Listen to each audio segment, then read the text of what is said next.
You are responsible for your life. And if you're sitting around waiting on somebody to save you, to fix you, to even help you, you are wasting your time, because only you have the power to take responsibility to move your life forward. Nobody is going to cry for you. They have their own tears.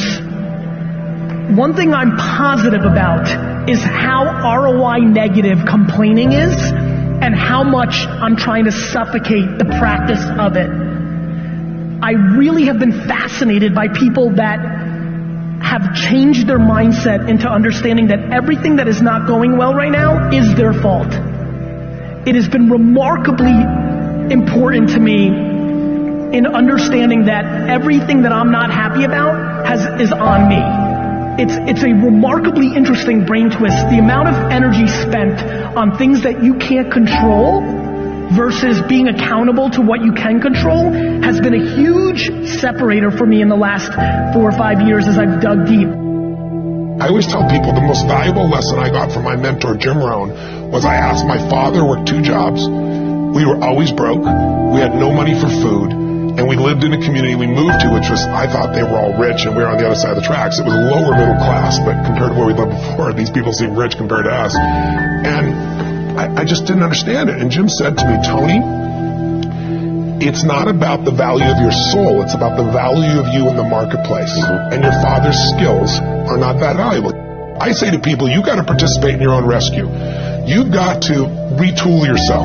There are no skill sets in community colleges today, for the most part, that are going to prepare you for the economy or a job that's there. So what is that going to do? You're just going to waste more money, more time. We need to retool ourselves. The government's not going to do it for you. And even when you're struggling, even when you're discouraged, and you feel like other people have given up on you, don't ever give up on yourself. Right now, between me and the person I want to be, between you and the person you want to be, there is a gap of skill set. And that's it. But once you know your mission, and once you believe that you can accomplish anything you set your mind to, then you can do the extraordinary. Now for me, getting out of that space of being lost, of not knowing what I wanted to do with my life, it all came down to needing to earn credibility with myself in very small incremental ways. And I knew if I was going to accomplish anything in my life, I was going to have to get control of my mind. Now, ironically, there's 2 ways to get control of your mind. Way number 1 is directly going to the mind, which can be very scary, can be very daunting, very ethereal. It's ephemeral, it's hard to grab onto, it's hard to touch. But way number 2 is through the body. And so I decided that my kung fu was going to be to get very good at developing my body. And in that process, I was going to learn about nutrition, which would allow me to help my mom and my sister.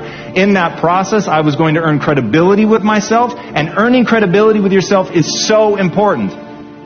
Do it in micro ways. For me, just showing up to the gym every day was a micro victory. I said I was going to do it, and I did it. Someone said we have 2 primary choices in life. We can either accept conditions as they exist, or we can take the responsibility to change them. See, a lot of people want to exempt themselves from taking responsibility. All they want to do is talk about the problem. Every time you see them, they'll tell you their story over and over and over.